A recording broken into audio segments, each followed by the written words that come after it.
Oi, meus queridos. Eu sou o professor Felipe e a aula de hoje é os números racionais.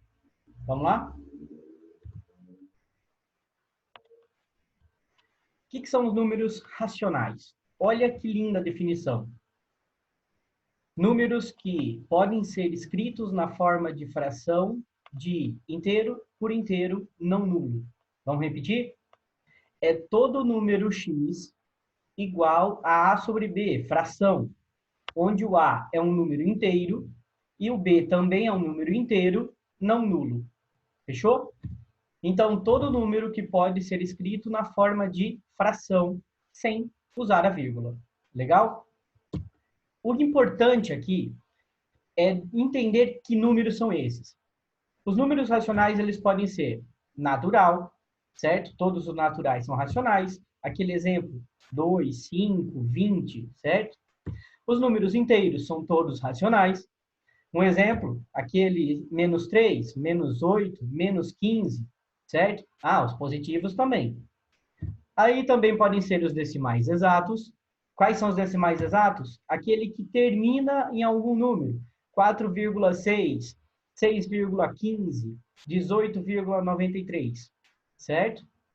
As dízimas periódicas. As dízimas são aqueles decimais infinitos, certo? Que tem aquela repetição, tá bom? Então, a dízima periódica é racional. E, enfim, as raízes exatas, tá? Toda raiz que dá um resultado exato é racional. Agora, tem um detalhe aqui, tá, gente?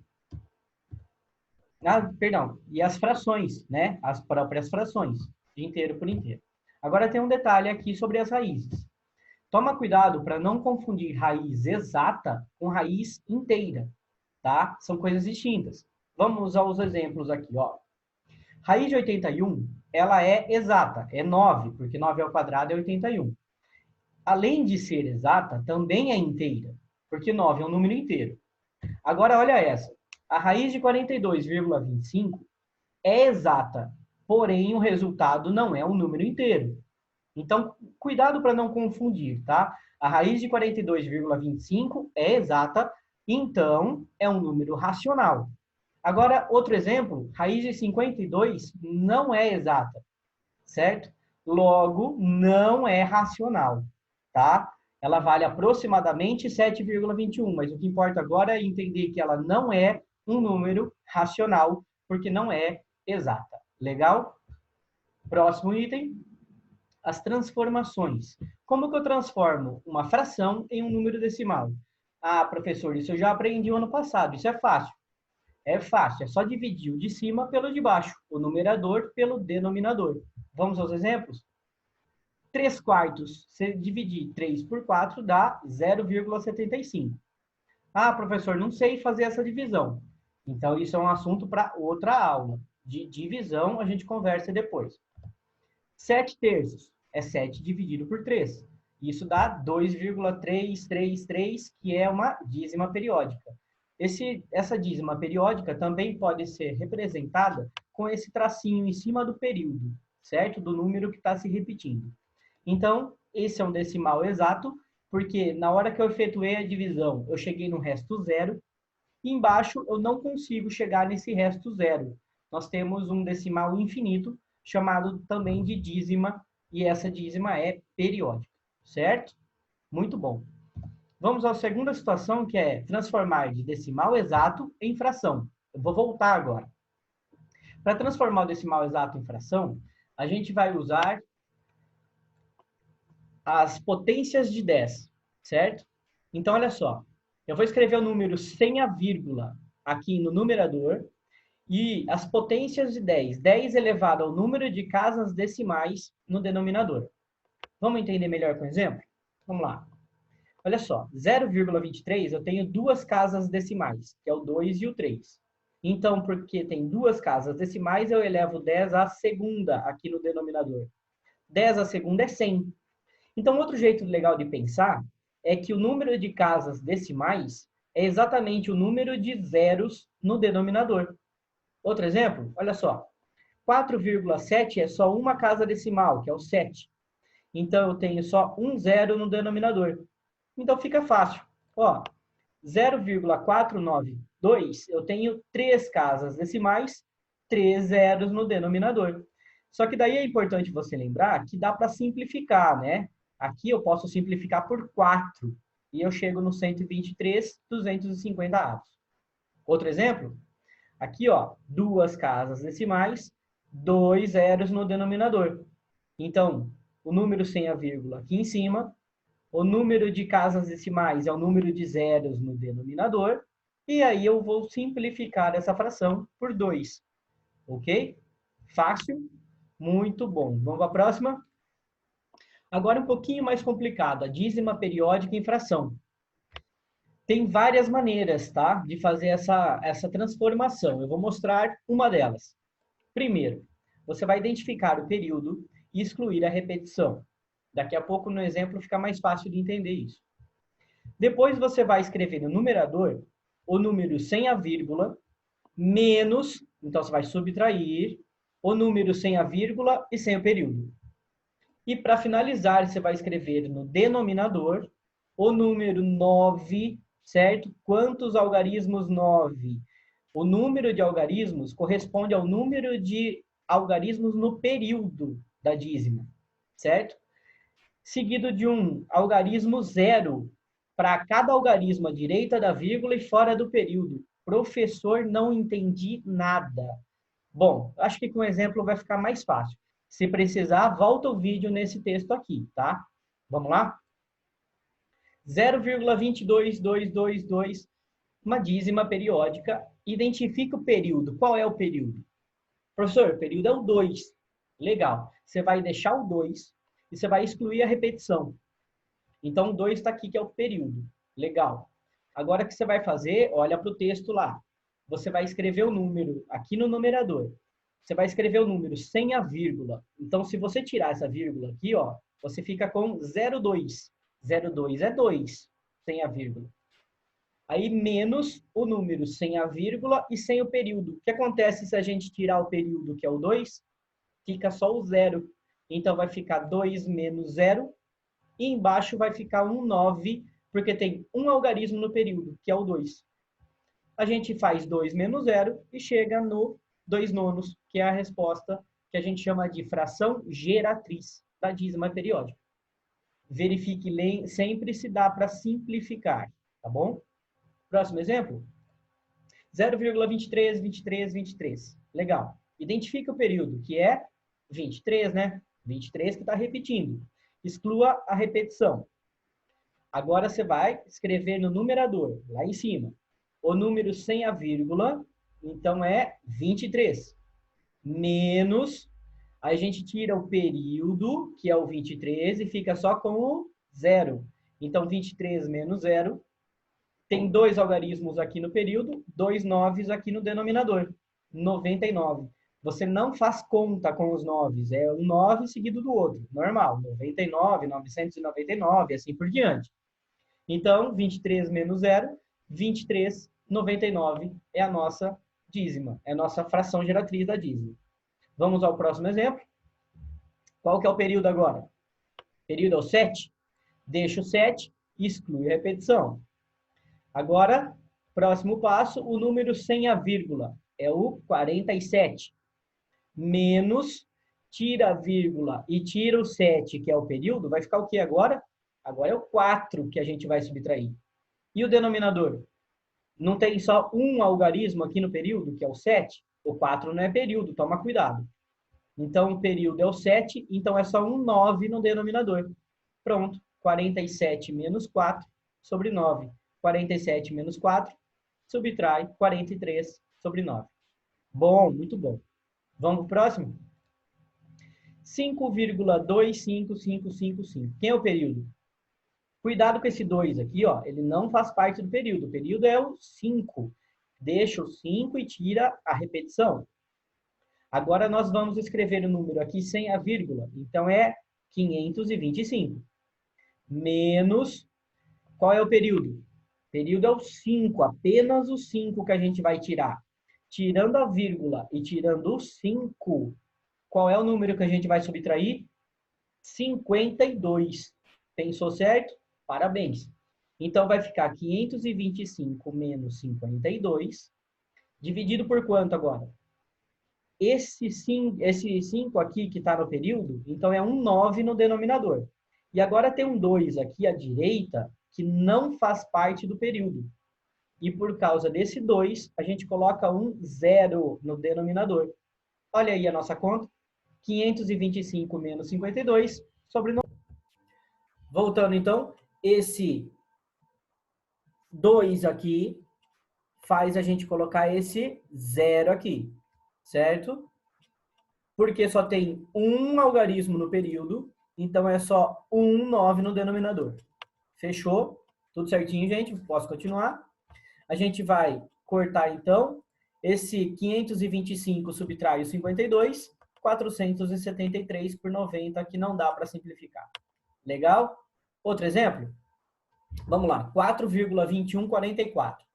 Quem é o período? O período é o 4, que está aqui no final, ó. Deixa o 4 e tira a repetição. Agora a gente vai fazer o número sem a vírgula, 4214, menos o número sem a vírgula e sem o período, que é o 4. Então, vai ficar 4214 menos 421, certo? Tiramos o período, que é o 4. Dividido por 900. Por que 900? 9, porque é um algarismo no período, só o 4. E 2 zeros aqui, porque são 2 algarismos aqui agora, o 2 e o 1, à direita da vírgula e fora do período, certo? Subtraindo aqui em cima, chegamos à nossa resposta final. Muito bom. Reta numérica. O que é reta numérica? Opa! A reta numérica, né, vocês já estudaram ela, só que não estudaram tanto a parte dos negativos, né? Tem que lembrar deles também, muito importante. Então, básico, reta numérica nós temos a origem, que é o 0, certo? A origem da reta. À direita da reta tem os positivos. Então, aqui eu tenho uma unidade, que é o espacinho entre o 0 e o 1. Esse espacinho vai ser constante em todas as outras unidades, em todos os outros espacinhos. Então, de 0 a 1, de 1 a 2, de 2 a 3, o espaço é sempre igual, certo? Então, aqui estão os positivos, quanto mais à direita, maior, e à esquerda estão os negativos, quanto mais à esquerda, menor. Ah, professor, essa parte está fácil. Muito bom. Vamos lembrar de algumas coisinhas aqui sobre essa reta numérica. Bom, para começar, qualquer número, quaisquer dois números que eu pegar, o maior é sempre o da direita, certo? Da direita, sempre o maior. Sejam ambos positivos, ambos negativos, ou um positivo, um negativo, o maior é sempre o da direita. Então, todo número positivo é maior que zero. Logo, todo número positivo está à direita do zero. Agora, com o negativo, fica à esquerda, porque é menor que zero. Certo? A gente já falou sobre isso no slide anterior. Números que ficam à mesma distância do zero, um para a direita e um para a esquerda, eles são chamados de opostos ou simétricos. Um exemplo disso é o 2 com o menos 2, o 5 com o menos 5, e assim por diante. Pode ser número decimal, pode ser fração. 2 sétimos e menos 2 sétimos são números opostos, certo? E, por último, a distância entre o número qualquer e o zero é chamado de módulo do número, certo? Módulo do número, módulo de 5 é a distância entre o 5 e o zero. O módulo de 5 é 5.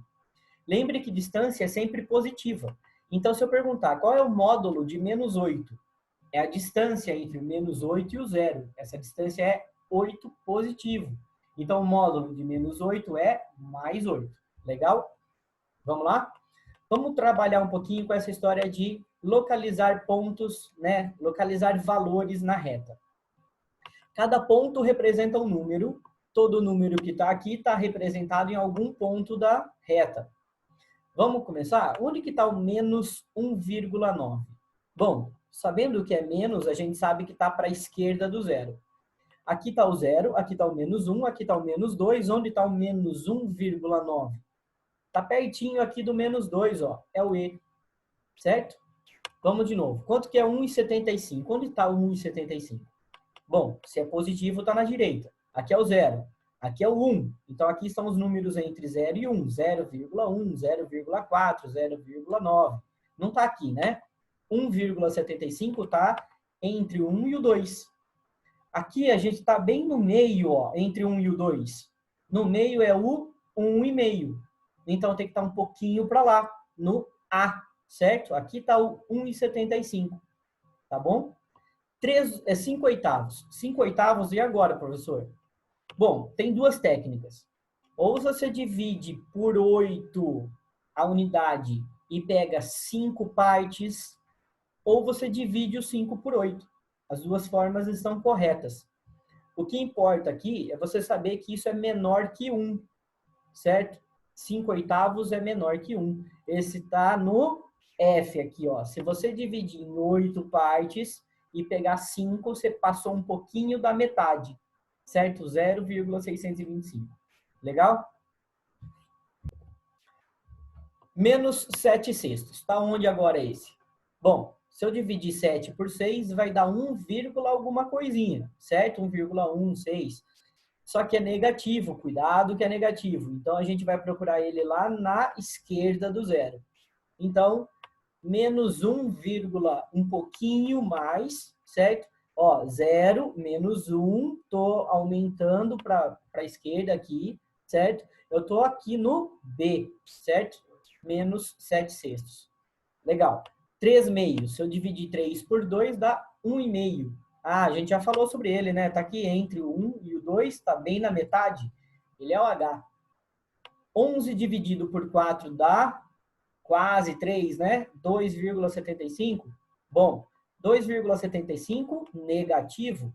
Então, vamos lá. 0, menos 1, menos 2, menos 3. Tá onde, então? Aqui, né? No G. Bom, menos 0,8 está onde? Isso, entre o 0 e o menos 1, aqui no I, né? Ah, tô começando a entender, professor. Bom, isso é um número misto, lembram, gente? 2 inteiros e 3 oitavos. Imagine que aqui tem um mais, é 2 inteiros mais 3 oitavos, certo? Significa, é mais do que 2, mas não chega a 3.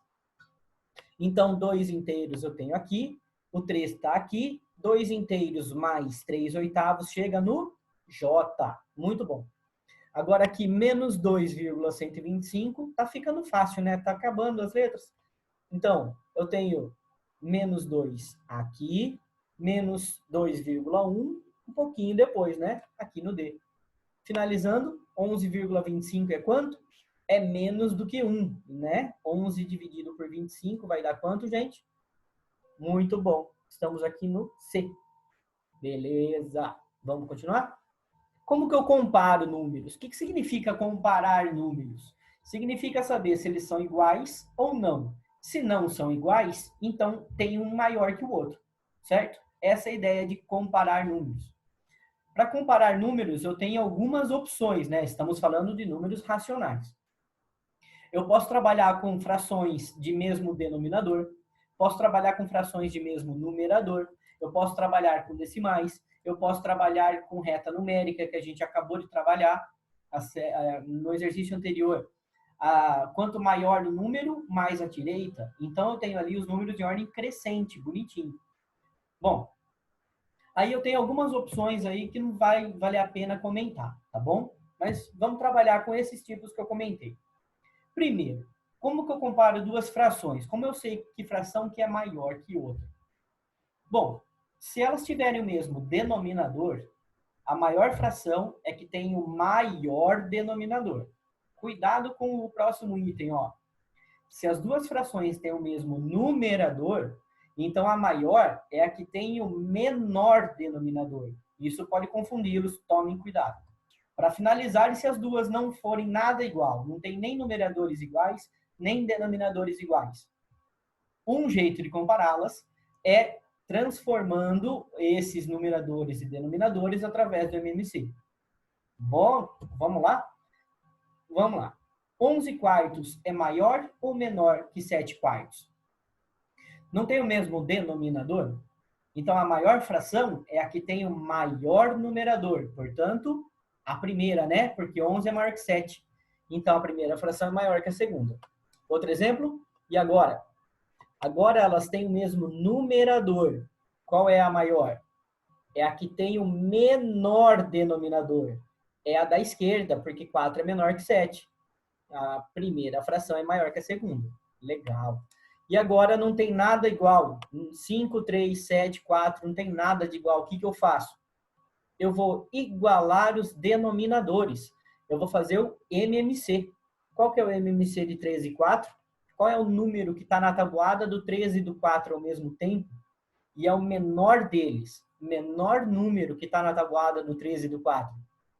Lembrando da tabuada aí? É o 12, né? Então, vou pegar as duas frações e vou colocar ambas sobre 12. Eu vou usar frações equivalentes. 5 terços é igual a que número sobre 12? Bom, pega o 12, divide por 3, multiplica por 5. 12 dividido por 3 dá 4, vezes 5 dá 20. 12 dividido por 4 é 3, que vezes 7 dá 21. Eu chego em duas outras frações equivalentes com o mesmo denominador. Fiquei com a mesma situação do primeiro exemplo aqui, ó. Certo? Então, que fração que é maior aqui? É a que tem o maior numerador. Então, é a da direita. Legal. Outro exemplo? Aqui, de novo, não tem nada igual. O que eu posso fazer? Bom, o MMC de 11,7 é 77. Ah, eu acho que é grande. Vou pensar aqui em cima, ó. O MMC de 6 e 4 é 12. Ah, é legal, é bem menor que 77. Então, vou trabalhar com o MMC dos numeradores. Da mesma forma, eu vou fazer o MMC de 6 e 4, que é 12. Divide pelo 6, multiplica pelo 11. Vou fazer o contrário do que eu fiz aqui. Eu fiz o MMC do denominador, dividi pelo de baixo, multipliquei pelo de cima. Como eu estou fazendo o MMC dos numeradores, então vou dividir pelo de cima e multiplicar pelo de baixo. Vamos lá? 12 dividido por 6 dá 2, que vezes 11 dá 22. 12 dividido por 4 dá 3, que vezes 7 dá 21. Legal. Tenho 12 por 22, 12 por 21. Qual é a maior? A maior é a da direita, porque tem o menor denominador. Pense comigo. Se você tiver 12 para dividir por 22, você está dividindo ele em mais pedacinhos. Ele vai ficar menor cada pedacinho. Se eu pegar 12 pedacinhos de 22, eu estou pegando menos do que 12 pedacinhos de 21. Vamos explicar diferente? Pega 12 reais e divide para 22 pessoas. Cada uma vai receber uma quantidade menor do que se eu tiver uma pessoa a menos.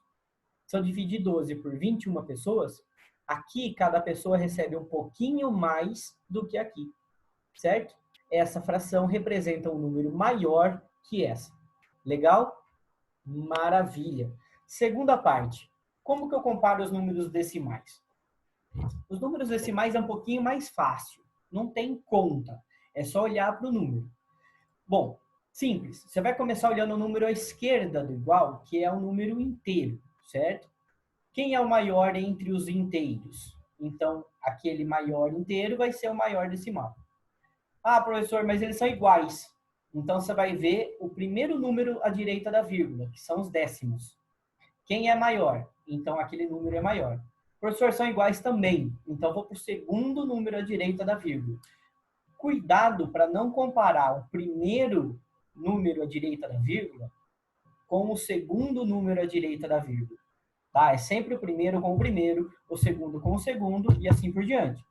Então, você vai comparar os décimos, se forem iguais, os centésimos, se forem iguais, os milésimos, e assim por diante, até conseguir encontrar números diferentes e definir quem é o maior. Vamos treinar? Quem que é maior aqui? Bom, aqui eu tenho 4 inteiros e aqui eu tenho 6 inteiros. Quem é o maior? O 6, né? Logo, o da direita é o maior.